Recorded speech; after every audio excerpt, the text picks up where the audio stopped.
Va ora in onda Filo Diretto. E bentornati in diretta sulle frequenze di RPL, la voce della libertà, per il consueto appuntamento del Filo Diretto con il mondo, l'approfondimento delle notizie della rassegna stampa estera e della politica internazionale con Lucio Brignoli.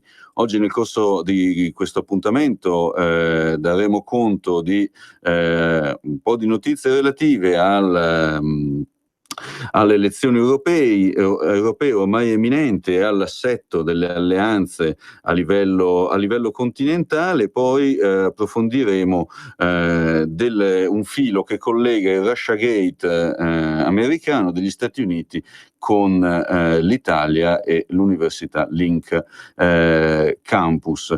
Prima di collegarci con il nostro ospite, oggi ci collegheremo con l'onorevole Massimiliano Capitanio, deputato della Lega, per appunto parlare del tema delle alleanze europee. Facciamo come di consueto una carrellata di brevi notizie dal mondo e cominciamo con gli Stati Uniti e la bomba di Trump. I Fratelli Musulmani sono un'organizzazione terroristica. L'amministrazione Trump vuole designare i Fratelli Musulmani come organizzazione terroristica, con le conseguenti sanzioni contro un movimento dell'Islam politico con milioni di sostenitori. La notizia data dal New York Times indica una mossa gravida di conseguenze. La Casa Bianca ha dato indicazioni per costruire il meccanismo sanzionatorio dopo la visita del 9 aprile scorso alla Casa Bianca del presidente egiziano Abdel Fattah al-Sisi, per cui i Fratelli Musulmani rappresentano l'opposizione. Il consigliere americano per la sicurezza nazionale John Bolton e il segretario di Stato Mike Pompeo sono favorevoli a questa iniziativa. Nettamente contrari paiono il Pentagono e i diplomatici, che temono effetti gravi. In molti paesi ci sono movimenti che hanno legami o si ispirano ai Fratelli Musulmani, pur essendo contrari all'estremismo. Conseguenze nei rapporti con la Turchia: il presidente Erdogan è di fatto un sostenitore dei Fratelli Musulmani, e anche molte organizzazioni non governative americane lavorano con gruppi legati alla fratellanza. Su questo tema mi permetto di aggiungere che il Regno Unito ha già individuato la Fratellanza Musulmana come organizzazione terroristica da molti anni, quindi la decisione del presidente americano Trump probabilmente non è così peregrina. Julian Assange invece è stato condannato a 1 anno di carcere per aver infranto la libertà su cauzione, quindi ci spostiamo nel Regno Unito. Il fondatore di Wikileaks, Julian Assange, deve subire 1 anno di carcere per aver violato la cauzione prima della sua condanna. Il 47enne australiano dovrebbe comparire alla Southwark Crown Court ed è stato riconosciuto colpevole di aver violato la legge sulla cauzione in un'audizione presso il Tribunale dei Magistrati di Westminster all'inizio di questo mese, dopo essere stato arrestato presso l'ambasciata ecuadoregna. Assange è stato accusato di reati sessuali in Svezia nel 2010 e, dopo aver esaurito le opzioni legali contro un ordine di estradizione, è andato a ripararsi all'ambasciata ecuadoregna il 19 giugno 2012. Un mandato per il suo arresto è stato emesso 10 giorni dopo. All'udienza dell'11 aprile scorso, il giudice distrettuale ha rimandato Assange in custodia e lo ha etichettato come un narcisista che non può andare oltre i propri interessi egoistici. E il giudice ha aggiunto: questo è un caso che merita la pena massima, che appunto è quella di 12 mesi di detenzione nelle carceri di Sua Maestà la Regina. Magneti Marelli, ci spostiamo in Italia, diventa giapponese. Non è certo una notizia nuova, ma il perfezionamento della cessione di Magneti Marelli al gruppo giapponese di Calsonic Kansei dovrebbe ricordare alla classe dirigente tutta che il settore dell'automobile per l'Italia è fondamentale.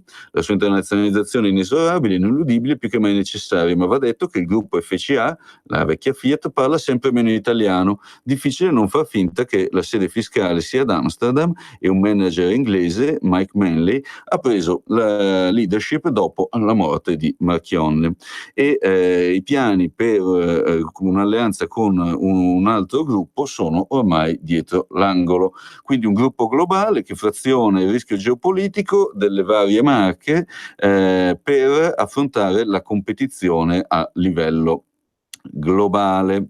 Infatti il gruppo Fiat è sparito dal racconto italiano, uscito di scena Marchionne, la carica di passione è evaporata. Non significa che il gruppo non investirà nel nostro paese, John Elkann ha confermato tutti gli investimenti, ma è come se tra Torino e Detroit si fosse esaurita una spinta positiva nel raccontare l'Italia, che invece di fronte, anche all'assenza di una strategia politica, ha bisogno dell'impegno dei suoi campioni industriali per spronare i più piccoli a mettercela tutta ed avere fiducia a parlare di domani.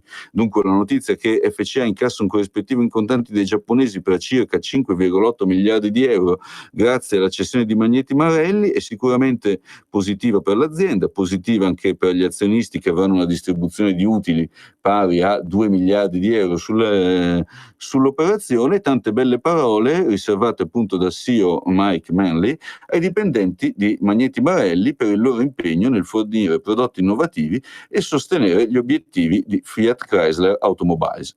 Infatti li hanno venduti. La Brexit, torniamo nel Regno Unito. Warren Buffett investirà a Londra. Sono pronto a comprare qualcosa nel Regno Unito domani, dice Warren Buffett, che ha 88 anni e ha la freschezza di un ragazzo pronto a lanciarsi nella sua avventura nel mondo.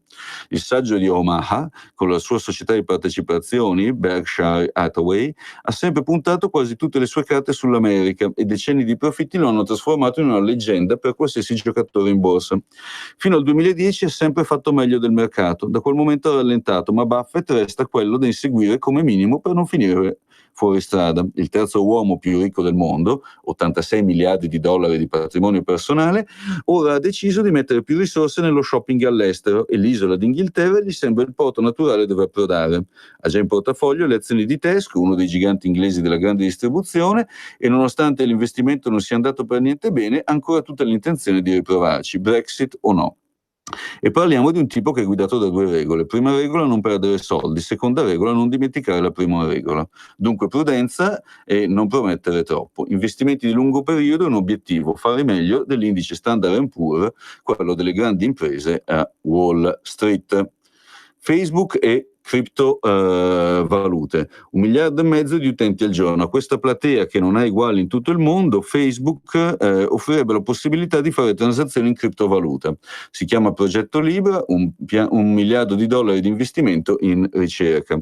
È un piano che potrebbe rivoluzionare non solo il commercio elettronico, e a questo punto vedremo come risponderà Amazon, ma soprattutto minare quella che è la forza naturale dello Stato, battere moneta e controllarne il flusso. Questo è il grande tema politico del nostro tempo, la battaglia tra entità transnazionali che superano ogni barriera e norma regolatoria ed entrano nel campo dei governi e della politica, cioè la forma di organizzazione sociale che con tutti i suoi limiti ha comunque tenuto a freno la naturale tendenza dell'uomo al dispotismo e alla concentrazione della ricchezza. Sono fenomeni che scavalcano in pochi colpi di mouse ogni discussione politica.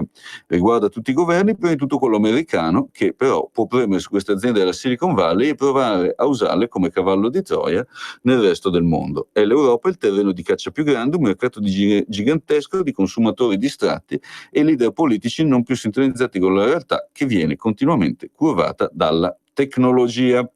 Città del Vaticano, a un passo dallo scisma, una lettera appello contro Papa Francesco, è pubblicata in queste ore in diverse lingue su siti che fanno riferimento al mondo dei cattolici tradizionalisti che già lo attaccarono attraverso l'ex nunzio a Washington, Monsignor Viganò.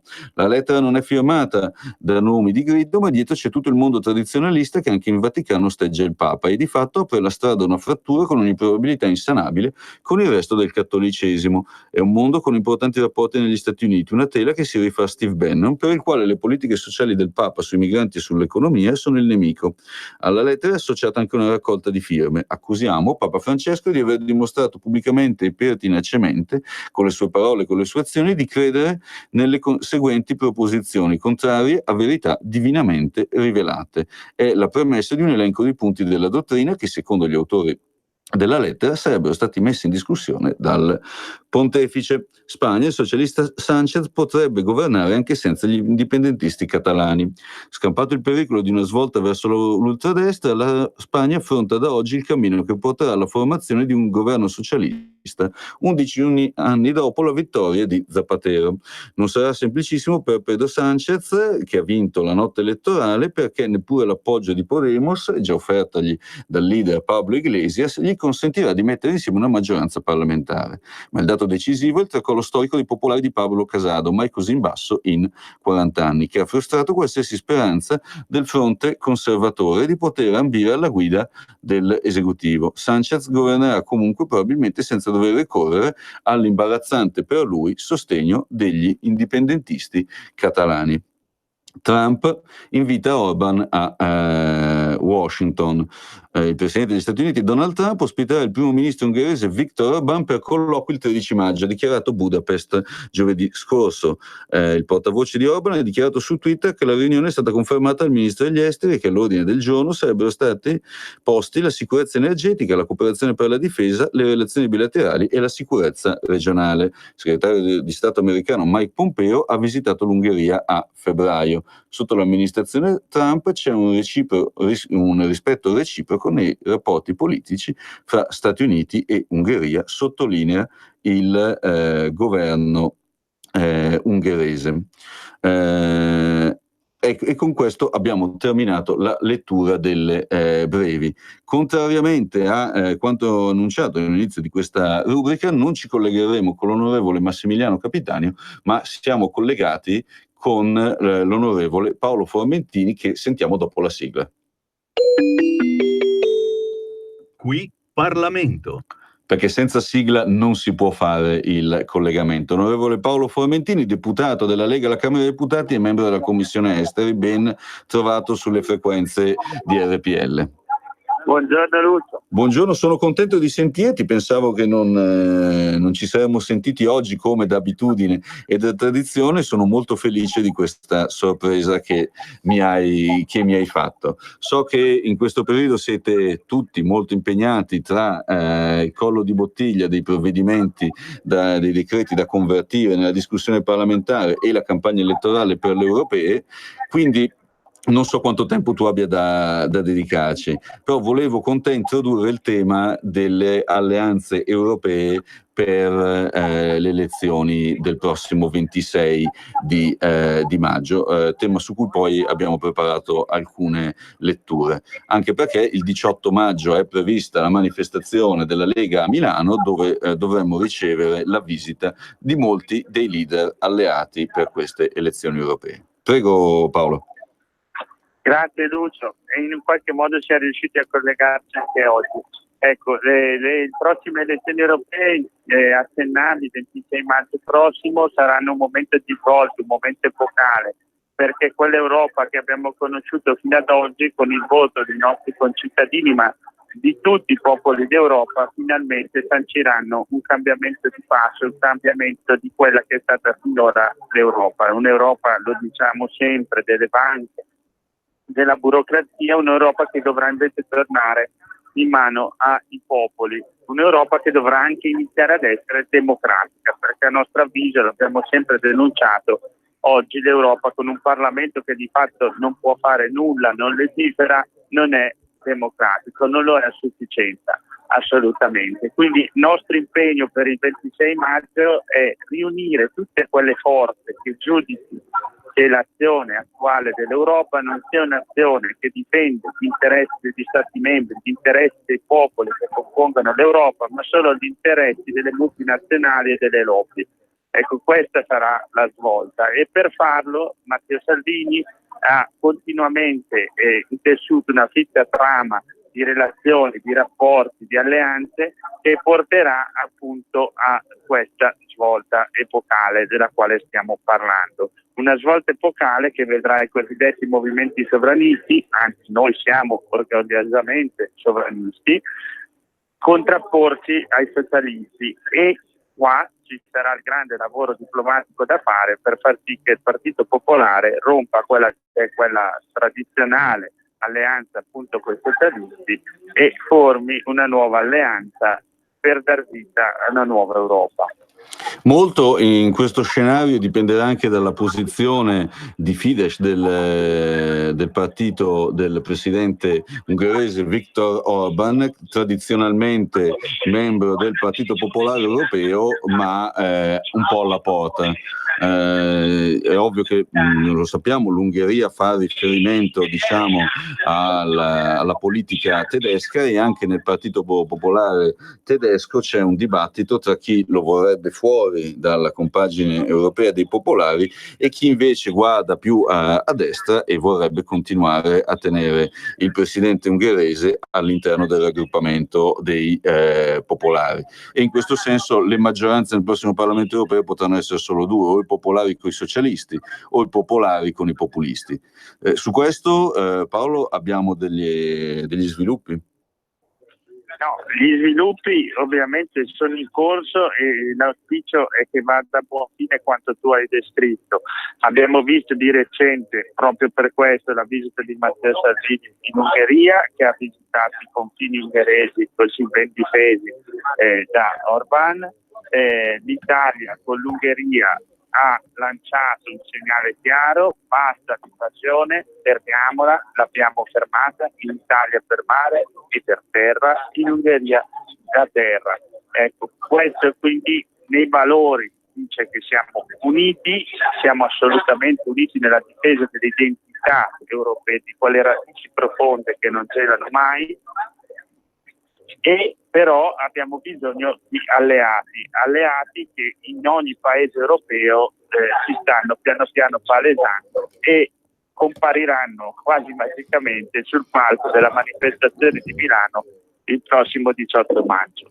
Quindi l'appuntamento, diciamo, per misurare la temperatura dell'alleanza populista per le prossime elezioni europee è la manifestazione di Milano, dove si vedrà la crescente consistenza di questa alleanza, di questa sempre maggiore convergenza di partiti a livello europeo nell'ipotesi di costituire un gruppo e delineare una strategia comune. Tra l'altro è di oggi la notizia che probabilmente il Regno Unito non farà tempo a uscire dall'Unione Europea per le prossime elezioni, e quindi i cittadini della corona britannica saranno chiamati poco prima del 26 di maggio, il 23 se non sbaglio, a votare per il Parlamento europeo. E leggevo tra l'altro, sempre su questo argomento, che lo stesso Nigel Farage, l'alfiere della Brexit, che ha imbastito la campagna che poi ha portato nel 2016 al referendum che ha sancito appunto l'uscita del Regno Unito dall'Unione Europea, si ripresenterà proprio con una formazione politica chiamata a far garantire il rispetto della volontà popolare e dell'impegno preso dal Regno Unito con quel referendum. Quindi è possibile che questa compagine possa ulteriormente allargarsi, se non prima, magari dopo le elezioni. Paolo. Pronto Lucio, sì. Ti sento poco. Mi spiace. Ho sentito che accennavi al movimento di Farage, sì, assolutamente secondo me incrementerà i voti, perché è un movimento che difende, l'hai detto molto bene, il diritto del popolo inglese ancora ad esprimersi, a votare, cosa che il popolo inglese ha fatto. C'era stato un referendum, lo ricordiamo. Oggi sembra quasi che sia un delitto abbandonare l'Unione Europea, invece noi difendiamo anche in questo caso il diritto dei popoli a pronunciarsi secondo quelle che sono le regole democratiche. Regole democratiche che fanno sì, come dicevamo prima, che si stia costruendo questa larghissima intesa in Europa tra movimenti sovranisti populisti. E tu accennavi, ma non ti ho dato risposta in precedenza, al dialogo interno alla CDU in Germania per sancire le future alleanze. Noi non possiamo non dire che abbiamo notato delle aperture da parte di quella che sarà la nuova presidente del partito, Annegret Kramp-Karrenbauer, che a differenza della Merkel ha espresso delle criticità sulla linea di Macron, quella linea di Macron che, ricordiamolo, è la massima difesa dell'Europa lontana dagli interessi nazionali, o meglio, schiava degli interessi nazionali di Francia e Germania, quell'Europa che noi combattiamo con forza, perché ribadiamo, noi non siamo contro l'Europa, siamo contro questo modello d'Europa, e la lotta contro questo modello d'Europa passa dal nostro paese perché Matteo Salvini è il leader di tutti questi partiti nella lotta per riportare l'Europa in mano ai cittadini e non ai poteri forti. Certo, io Paolo ti ringrazio, sento che sei in aula e ti chiedo di cosa state discutendo, qual è l'ordine dei lavori questa settimana. Stiamo discutendo del taglio dei parlamentari. Ok, bene. È un tema che è presente nell'agenda politica. La Lega aveva sollevato negli anni e oggi nella maggioranza attuale Lega 5 Stelle sta cercando di attuare. Grazie mille Paolo, io ti ringrazio, ti lascio al tuo lavoro di deputato e ai lavori dell'aula parlamentare, ti ringrazio per aver trovato il tempo di essere con noi anche oggi, ci sentiamo sicuramente, almeno io lo spero, settimana prossima. Grazie. Grazie mille, jingle. Qui Parlamento.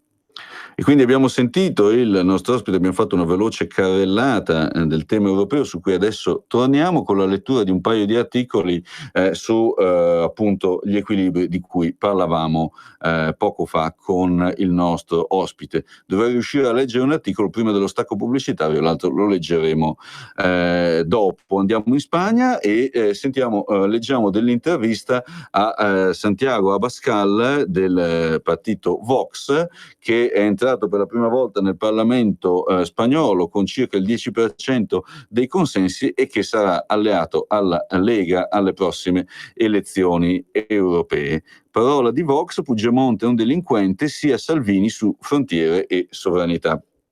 Nel convizio di Santiago Abascal, la sera in cui sono usciti i risultati delle elezioni spagnole che hanno determinato l'entrata in Parlamento di Vox con il 10% dei voti, al fianco del leader del Partito Nazionalista, visibilmente soddisfatto e sorridente, c'era Iván Espinosa de los Monteros, vice segretario delle relazioni internazionali di Vox e uno degli uomini chiave del successo di questo partito, e svolge un ruolo delicato e strategico in vista delle imminenti elezioni europee, curando i rapporti internazionali.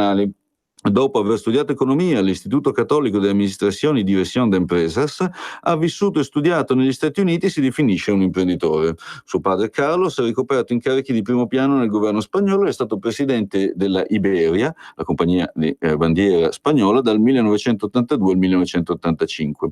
Iván Espinosa de los Monteros è legato a Vox dalla fondazione nel 2013 e ha accompagnato in questi anni la crescita del partito fino ad essere eletto al Parlamento spagnolo in uno dei 24 seggi ottenuti. All'indomani del voto ha dichiarato che con il risultato delle elezioni abbiamo posto le basi per costruire una Spagna migliore e affronteremo direttamente quelli che vogliono rompere il paese. Un chiaro riferimento agli indipendentisti, in particolare catalani, con cui Vox ha impostato la propria campagna elettorale a favore dell'unità nazionale. Ed è proprio a questo argomento che iniziamo la nostra chiacchierata con Espinosa de los Monteros, che non usa giri di parole per attaccare gli indipendentisti e l'ex presidente della Generalitat de Catalunya, Carles Puigdemont, definito un virgolettato delinquente.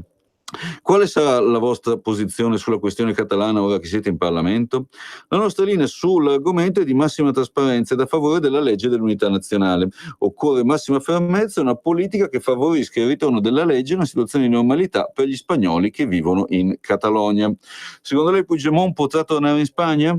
Certo, lo aspettiamo a braccia aperte, così potrà scontare il suo debito con la giustizia, perché è un delinquente che si è macchiato del reato più grande: mettere in discussione l'unità nazionale. Faremo di tutto finché gli sia impedito di candidarsi al Parlamento europeo. In realtà poi la Corte di Strasburgo ha deciso che può candidarsi al Parlamento europeo.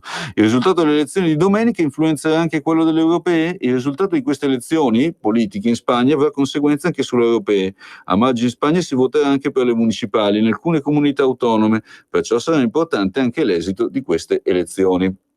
In occasione delle europee, Vox entrerà a far parte del progetto dell'internazionale sovranista di Matteo Salvini? Bisogna capire quale sarà il risultato delle elezioni, quali saranno le alleanze e soprattutto il programma dei gruppi parlamentari che si andranno a costituire, anche se senza dubbio la difesa della sovranità nazionale delle frontiere realizzata da Salvini ci trova d'accordo. Ora che siete in Parlamento, quali sono le principali battaglie che porterete avanti? Sono essenzialmente tre: il ripristino della legge in Catalogna, l'unità della Spagna e la difesa della libertà in uno Stato che rischia di diventare sempre più totalitario. Ho voluto leggere questo articolo per due motivi. Il primo perché in Catalogna ci sono gli spagnoli e i catalani, secondo uno dei leader di Vox, e per far capire come nella coalizione sovranista all'interno del Parlamento europeo ci sono punti di contatto sull'immigrazione, sulla sicurezza, sull'identità europea, sulla sovranità degli stati e dei popoli, ma anche punti di divergenza, come per esempio la questione delle autonomie nello Stato spagnolo. Ci spostiamo dopo la pubblicità in Ungheria per la visita di Salvini da Orbán. Ciao Ruspa, come butta? Guarda che sei in onda! Donare il 2 per 1000 alla Lega è importante per i progetti di Matteo Salvini? Sì, la gente lo sa. Sa pure che D43 è il codice da scrivere sulla dichiarazione dei redditi. Sì, D43! Lo sa. E che se lo dice al suo commercialista fa tutto lui. No, Ruspa, questa non possiamo dirla in radio. D43 è una sigla importante. Serve a dare più forza ai progetti che Matteo Salvini vuole realizzare. Quest'anno il 2 per 1000 donalo alla Lega di Matteo Salvini. Dillo al tuo commercialista. Donare il 2 per 1000 alla Lega è un'ottima azione. www.2per1000lega.it. Per la tua pubblicità su Radio Padania Libera, scrivi a spot@radiopadania.net. Sono Giovanna della Mondoflex. Mondoflex. Stiamo presentando una nuova collezione di materassi. Venite a provarli, vi aspettiamo con pagamenti rateali, senza interessi, con trasporto, montaggio e smaltimento dell'usato gratuito, con detrazioni fiscali e con il bonus mobili, con il recupero del 50% della spesa. Mondoflex conviene sempre. A Triviolo e a Melzo, il sabato orario continuato. Mondoflex reti e materassi. A Triviolo, Melzo, Monza, Erba, Crema, Castelmella Briscia e Desenzano del Garda. Messaggio per tutti gli imprenditori, gli artigiani, i commercianti, i liberi professionisti. Hai un'attività? Dei prodotti da promuovere? Prova la pubblicità sulla nostra radio. Radio Padania ha preparato per te una grande promozione per aiutarti a sostenere la tua attività a tariffe davvero straordinarie. Informati, vedrai che si può fare. Mandaci una mail all'indirizzo spot@radiopadania.net. Con Radio Padania si può fare. Stiamo per fare un viaggio in un mondo misterioso e pieno di insidie, un posto fantastico con UFO, strani incontri e storie di rapimenti alieni. Spazio pomeriggio con Davide Volpin tutte le domeniche su RPL dalle 16 alle 17, i dischi volanti e grande musica.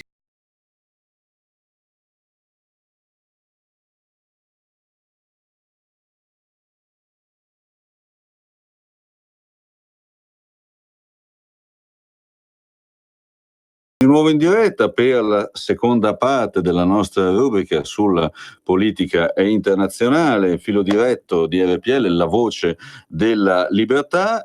Ci spostiamo dalla Spagna all'Ungheria per leggere un breve resoconto della visita del ministro e leader della Lega Matteo Salvini.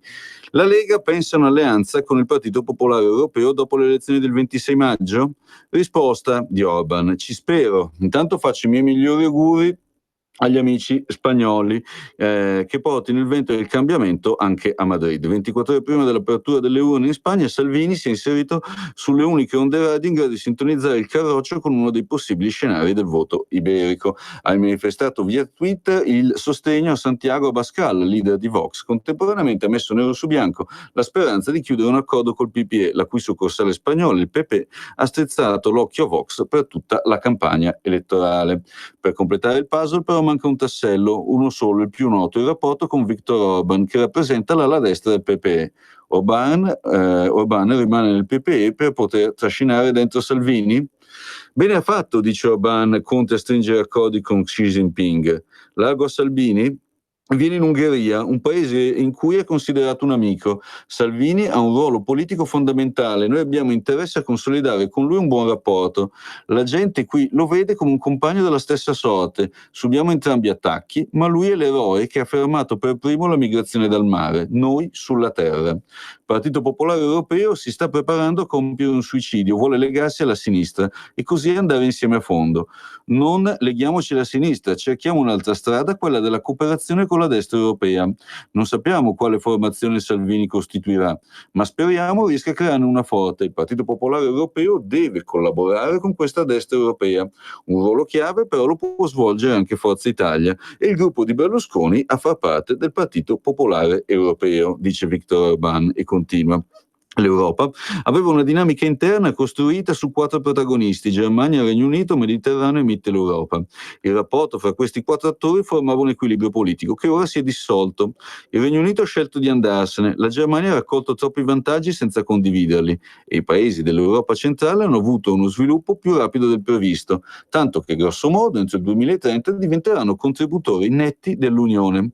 Oggi l'interscambio Visegrad-Germania è più del doppio di quello fra Berlino e Roma. Servono nuovi rapporti interni e la Germania deve invece abbandonare la pretesa che tutto si decida lungo l'asse franco-tedesco. Parlo, dice Orban, di 3 Europe. Oggi abbiamo 3 Europe, ma facciamo finta ve ne sia una sola. Le tragedie non sono state innescate dai tentativi fatti per la costruzione di vari imperi europei, non provocate dal nazionalismo. La demarcazione illiberale è quella fondata sul cristianesimo, che non significa necessariamente che sia antiliberale. Oggi i democratici liberali sono i veri nemici della libertà. Questo il presidente Orban intervistato al Corriere della Sera sui rapporti con Matteo Salvini e la propria visione dell'Europa e della politica europea. Sempre su questo tema leggiamo un altro spunto. Matteo Salvini e Viktor Orban parlano della loro alleanza sovranista. Oltre alla domanda sulla reale convergenza dell'interesse nazionale dell'Italia con quello dell'Ungheria, bisogna anche porsi un'altra domanda. Dopo il voto che cosa faranno? Salvini non ha dubbi sulla vittoria. I sondaggi danno i partiti sovranisti in ascesa, ma non in grado di pilotare da soli poi la macchina del Parlamento europeo e del governo di Bruxelles. Quindi serve ricostituire una maggioranza. Secondo i sondaggi del Financial Times, il Partito Popolare Europeo e i socialisti sono i 2 gruppi che possono costituire insieme una maggioranza. Oppure per governare i sovranisti dovrebbero convolare a nozze con i popolari. C'è un solo dettaglio: la cancelliera Angela Merkel ha detto che non ci sarà nessuna cooperazione tra il Partito Popolare Europeo e i partiti della destra populista dopo le elezioni europee. Quindi la partita è aperta e tutti gli occhi, come dicevamo prima, sono puntati sulla manifestazione del 18 maggio a Milano, la manifestazione della Lega che vedrà la prima uscita pubblica internazionale di questa alleanza tra i partiti sovranisti e populisti, dalla Spagna alla Polonia, dalla Francia all'Italia, compresa la Germania, un po' insomma tutti, l'Olanda, l'Austria, un po' insomma tutti i paesi dell'Unione Europea. La partita è aperta, lo dicono tutti gli analisti, lo dicono anche i protagonisti, bisognerà capire quale sarà l'esito delle urne e se prevarrà la posizione che ha guidato sulla base di un alleanza tra popolari e socialisti, tra Germania e Francia, l'Unione Europea negli ultimi anni, oppure ci sarà anche in questo caso un cambiamento e quindi una nuova alleanza che porti avanti le istanze dei popoli europei che non si vedono riconosciuti dal governo di Bruxelles e dalla diarchia tra Angela Merkel e Emmanuel Macron. Ora torniamo in Italia quasi e approfondiamo un tema che purtroppo è stato poco toccato dalla stampa italiana, che invece ha suscitato più interesse negli Stati Uniti, è il tema che lega il Russiagate e le risultanze del dossier pubblicato dal procuratore speciale Mueller e l'Italia, in particolare l'Università Link Campus di Roma. È un tema interessante perché la Link Campus esprime anche ministri e sottosegretari grillini di questo governo. È un tema interessante perché se ne parla poco, ne ha parlato un po' Il Foglio e pochi altri, eppure per l'importanza che ha avuto nella vicenda del Russiagate e quindi nella politica americana dovrebbe essere un tema di prima grandezza. Abbiamo preparato un paio di letture su questo argomento che andrei a leggere, sono un po' lunghe, cercherò di essere il più chiaro possibile. Il Russiagate e l'Italia e il ruolo dell'Università Link Campus. La figura del professore maltese Joseph Mifsud è centrale perché sulla base dei suoi incontri con uno dei consiglieri per poche settimane della campagna di Trump, George Papadopoulos, che il 31 luglio 2016 l'FBI apre l'indagine formale di counterintelligence denominata Crossfire Hurricane. Centrale si rivelerà anche il dossier Steele, elemento decisivo usato dall'FBI per ottenere il 21 ottobre 2016 l'autorizzazione a sorvegliare, in base alle norme FISA, che è un tribunale segreto americano, un altro consigliere di Trump, Carter Page, e tramite lui la campagna di Trump. Come vedremo, sia il professor Mifsud che Steele sono passati per Roma. Uscito quasi indenne dall'inchiesta Mueller, 14 giorni di carcere per aver dichiarato il falso all'FBI, Papadopoulos ha di recente pubblicato un libro, Deep State Target, in cui racconta il suo coinvolgimento e definisce l'Italia l'epicentro della cospirazione. Il Russiagate, dichiara in un'intervista alla stampa, è un complotto ordito per rovesciare il presidente Trump e l'Italia ha contribuito ad organizzarlo. Io sospetto che i servizi di intelligence di Roma abbiano avuto un ruolo a partire dal loro rapporto con Joseph Mifsud, che si nasconde nel vostro paese. Come racconta sempre la stampa, è a Roma il 14 marzo 2016 che incontra per la prima volta Mifsud, all'epoca di base a Londra, direttore della London Academy of Diplomacy, ma anche docente all'Università Link Campus. I due si incontrano 4 volte in tutto, tra il marzo e l'aprile di quell'anno, a Roma e a Londra. Mifsud è di casa al Valdai Club, la Davos russa, e Papadopoulos, sapendo l'intenzione di Trump di ricucire con Putin, si convince che i suoi contatti possano aiutarlo a organizzare un incontro tra i due. O meglio, viene aiutato a crederci. Agganciato al Gran Premio a Roma, il professore arriva al secondo incontro, il 24 marzo a Londra, accompagnato da un'attraente ragazza russa, Olga Polonskaya, presentata come la nipote di Putin, ma in realtà non lo è.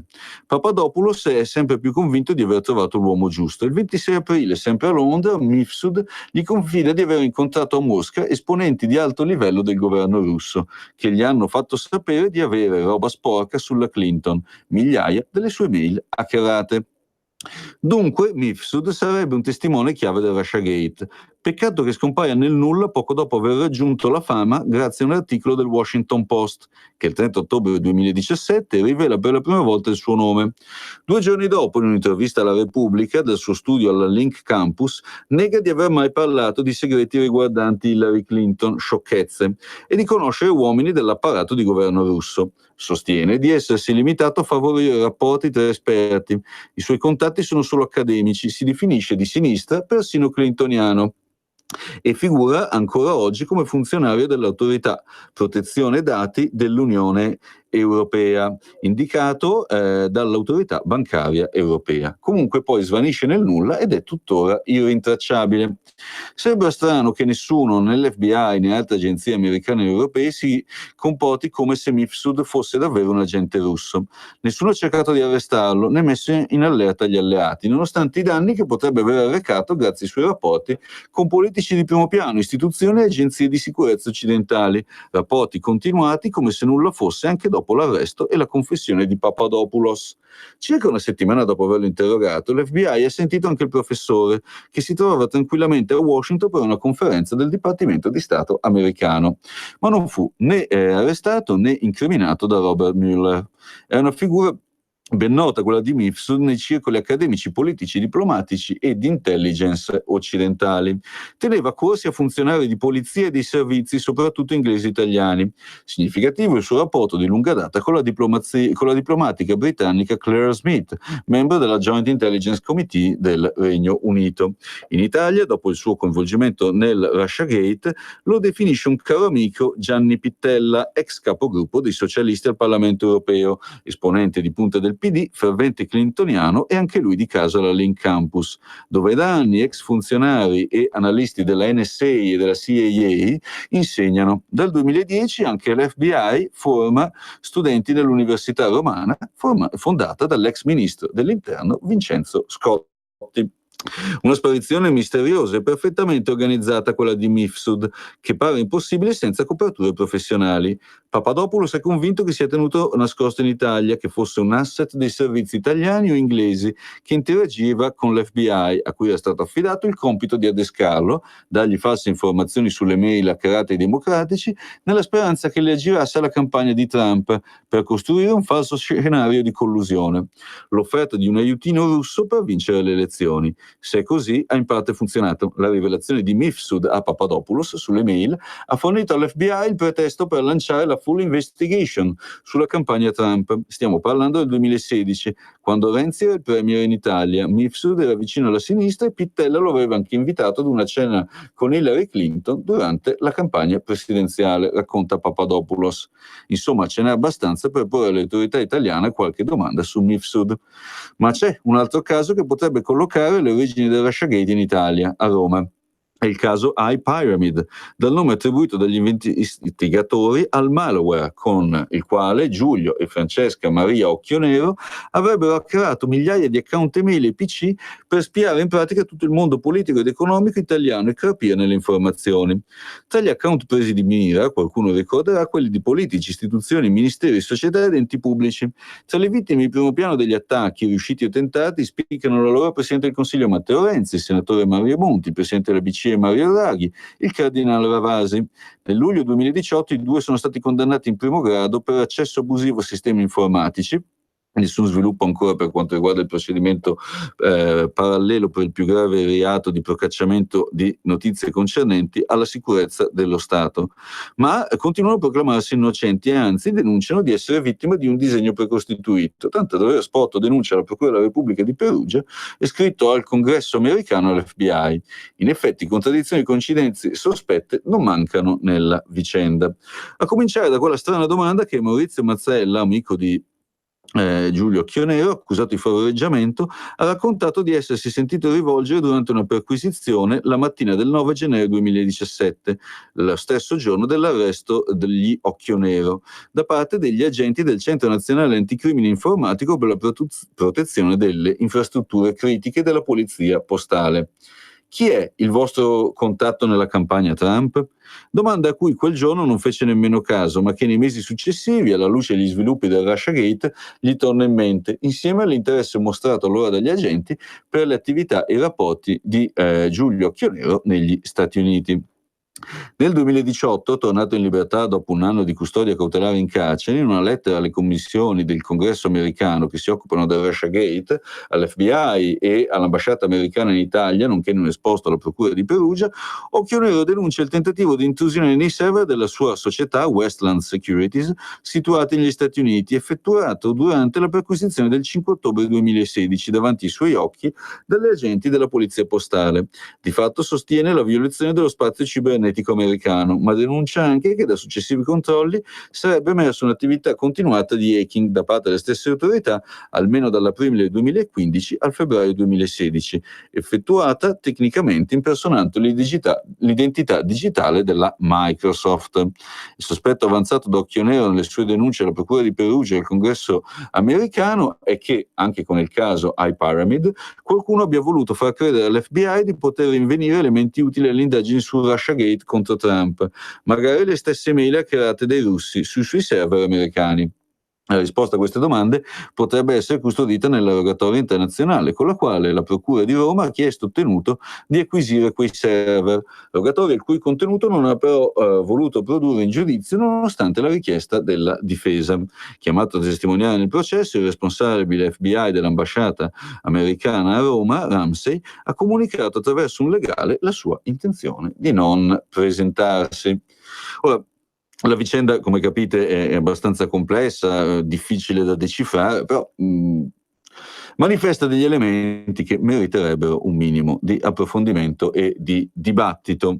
Leggiamo sempre su questo argomento un altro articolo per capire meglio i contorni da statmag.it. Russiagate ed FBI Gate, Mifsud, Papadopoulos e Scotti, Link University, Roma epicentro per far ruzzolare Trump.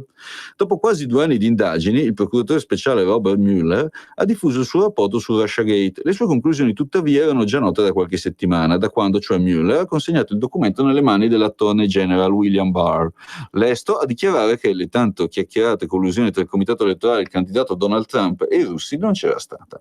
Con buona pace di chi per 22 mesi ha sperato che la maxi inchiesta dell'FBI consegnasse tutt'altro verdetto. Il rapporto Mueller non solo non schiuderà le porte ad un procedimento di impeachment per il capo della Casa Bianca, ma potrebbe segnare l'inizio di una nuova indagine di segno opposto, un Russiagate 2.0 che, per mutuare l'espressione utilizzata da Federico Punzi, potremmo chiamare FBI Gate. Possiamo utilizzare questa etichetta per designare i fatti denunciati, tra gli altri dallo stesso Trump. Hanno spiato la mia campagna, ha twittato il presidente americano. Spionaggio c'è stato, gli ha fatto eco il ministro della giustizia, lo stesso William Barr. Chi ha spiato, chi e perché? L'ipotesi al momento, fumosa ma intrigante, è che il team che durante la scorsa campagna presidenziale ha lavorato per il candidato Trump sia stato bersaglio di un'operazione clandestina condotta dall'FBI e da altre agenzie di intelligence, le quali, in combutta con alcuni servizi paesi alleati, tra cui, come vedremo in seguito, l'Italia, avrebbe teso una trappola al futuro inquilino della Casa Bianca. Lo scopo ultimo era di danneggiare Trump, con l'accusa, diventata poi l'architrave del Russiagate, di essere in combutta con i russi. Ma leggiamo cosa scrive a tal proposito Punzi. L'FBI il sospetto si sarebbe prestata, giocando di sponda con i personaggi legati alla campagna Clinton, a fabbricare o avvalorare le evidenze di contatti tra la campagna Trump e i russi, attirando gli sprovveduti consiglieri con la mela del peccato, il materiale compromettente sull'avversario, hackerato dai server del Comitato Nazionale Democratico. Tutto ciò doveva servire a screditare il candidato Trump prima dell'8 novembre 2016 e come polizza di assicurazione nel caso fosse stato eletto per sabotare la sua presidenza. Fantascienza? Dietrologia al cubo? Può darsi, ma se prudenza vuole che certe tesi vadano prese con le molle, questa stessa prudenza suggerisce anche di porsi qualche domanda, specialmente per via di un dato di particolare interesse. Se c'è stato il complotto contro Trump, ha avuto come palcoscenico la nostra capitale, Roma, e come interprete protagonista un misterioso professore maltese, Joseph Mifsud, che all'epoca dei fatti insegnava in un'università privata dell'Urbe, la Link Campus, fondata dall'ex ministro DC Vincenzo Scotti, che ultimamente ha fatto parlare molto di sé per essere diventata il vivaio del grillismo di governo. Se i nomi di Elisabetta Trenta, attuale ministro della difesa e già docente della Link Campus, di Emanuela Del Re, vice ministro degli esteri, titolare di cattedra alla Link Campus, e di Angelo Tofalo, sottosegretario della difesa e studente eccellente dell'Ateneo, non figureranno mai nel registro degli indagati di un'ipotetica inchiesta, sicuramente la presenza dei loro nomi in questa vicenda incuriosisce e solleva svariati interrogativi, stimolati dalle rivelazioni fatte dall'uomo che è al centro di questo intrigo internazionale, l'ex consigliere di politica estera del candidato Trump, Georgi Papadopoulos. Papadopoulos è una delle figure chiave del Russiagate, è stato il primo collaboratore di The Donald a finire impigliato nella rete di Mueller, che con l'accusa di falsa testimonianza l'ha fatto finire per 2 settimane nelle patrie galere. Una condanna che ha avvelenato il dente di Papadopoulos, che adesso, oltre oltre a contestare il provvedimento preso nei suoi confronti, ha deciso di smontare pezzo per pezzo, l'inchiesta di Mueller e di puntare il dito contro il nostro paese. Come Papadopoulos ha dichiarato il mese scorso al quotidiano La Stampa, quel che abbiamo imparato a nominare Russiagate sarebbe stato in realtà un complotto ardito per rovesciare il presidente Trump. E l'Italia ha contribuito e organizzato. Io sospetto che i servizi intelligence di Roma abbiano avuto un ruolo, a partire dal loro rapporto con Joseph Mifsud. I fatti sono in parte noti, se ne trova traccia nel rapporto Mueller. Il 14 marzo 2016 Papadopoulos si trovava nella sede romana della Link Campus per partecipare ad un simposio. Come l'ex consigliere di Trump ha spiegato a Sky: quando sono entrato alla Link Campus ho subito capito che c'era qualcosa di strano, che non era un'università normale, sembrava più una scuola di formazione per l'intelligence. Durante questa conferenza conobbi il direttore della Link Campus, Vincenzo Scotti, che ad un certo punto mi chiamò e mi disse: Gheorghe, vieni, questa è la persona che volevamo tu incontrassi, e mi presentò il professor Joseph Mifsud. Quando iniziamo a parlare ebbi l'impressione che in realtà Mifsud sapesse già tutto di me. L'incontro tra Papadopoulos e Mifsud non sarebbe stato casuale, al contrario, come lo stesso Papadopoulos ha rivelato su Twitter, un intermediario dell'FBI di stanza a Londra mi aveva incoraggiato ad incontrare Mifsud a Roma, in un'università in cui l'FBI e la CIA organizzano simposi e formano i funzionari dell'intelligence italiana. Come è noto, sarebbe stato questo incontro a dare la scintilla dell'inchiesta di Mueller. Nelle carte del superprocuratore, Mifsud è il professore che offrì a Papadopoulos i famosi incartamenti sporchi su Hillary Clinton, le mail della candidata democratica che furono sottratte da hacker russi e finirono poi su Wikileaks. La prova, secondo l'ipotesi coltivata dal superprocuratore, della cospirazione russa di cui Trump sarebbe stato complice e beneficiario. Questa narrazione Mifsud ricopre il ruolo di intermediario, in pratica una spia al soldo del Cremlino, scaturita nelle aule di un ateneo in cui paradossalmente si formano i quadri dell'intelligence occidentale. Un gran brutto affare, se così fosse davvero per la Link e per Mifsud, che non a caso, quando nell'ottobre 2017 il Washington Post scoperchia la vicenda e fa il suo nome, si volatilizza. Imbarazzatissimo, Vincenzo Scotti all'epoca cercò di minimizzare. L'università non ha alcuna informazione su dove si trovi, dichiarò il presidente della Link, mentre dal sito web dell'Ateneo venivano cancellati tutti i riferimenti agli incarichi di Mifsud. Dunque, perché Mifsud, quando i suoi incontri con Papadopoulos diventano di dominio pubblico, scompare? E perché occuparsi del suo occultamento è proprio la Link di Vincenzo Scotti? Ma soprattutto, dove si trova il professore? A questo punto si entra necessariamente nel campo delle relazioni, come quella che fa il legale svizzero di Mifsud, nonché socio della Link, Stefan Roch. Nel suo libro The Faking of Russiagate riporta una conversazione avuta con Mifsud il 13 gennaio 2018, quando il docente era irreperibile, nella nuova sede della Link a Casale San Pio V. Al suo avvocato Mifsud confessa non solo di essere stato incastrato, ma che i servizi segreti italiani hanno contattato il presidente della Link Campus, Vincenzo Scotti, raccomandandogli che il professore sparisse e restasse per un po' in un luogo sicuro. Il motivo, secondo l'avvocato, è che il professore e i suoi amici temono per la sua vita. Il mistero a questo punto si infittisce. Chi minaccia Mifsud e perché? E come mai, se la versione dell'avvocato risponde al vero, i servizi italiani si sarebbero adoperati per favorire la sua scomparsa? Insomma, cosa si tiene nascosto all'opinione pubblica italiana e statunitense? In attesa di risposte che potrebbero non arrivare, cerchiamo lumi nelle esternazioni social di Papadopoulos. Nel suo profilo Twitter, Papadopoulos mette insieme i pezzi più significativi di questo curioso puzzle. Ora, mi fanno cenno amplissimi cenni dall'altra parte del vetro che il tempo a nostra disposizione è ormai terminato. Mi spiace di non riuscire a terminare la lettura di questo articolo, che io trovo molto interessante e comunque credo che per quello che siamo riusciti a leggere il quadro sia emerso in maniera molto chiara e molto lineare. Come dicevo, appunto, il tempo a nostra disposizione per questo appuntamento degli approfondimenti delle notizie del mondo, della rassegna stampa estera, della politica internazionale è terminato. L'appuntamento è a settimana prossima, sempre con Lucio Brignoli, sempre su RPL, la voce della libertà. Un saluto e un ringraziamento a tutte le ascoltatrici e a tutti gli ascoltatori. Avete ascoltato Filo Diretto.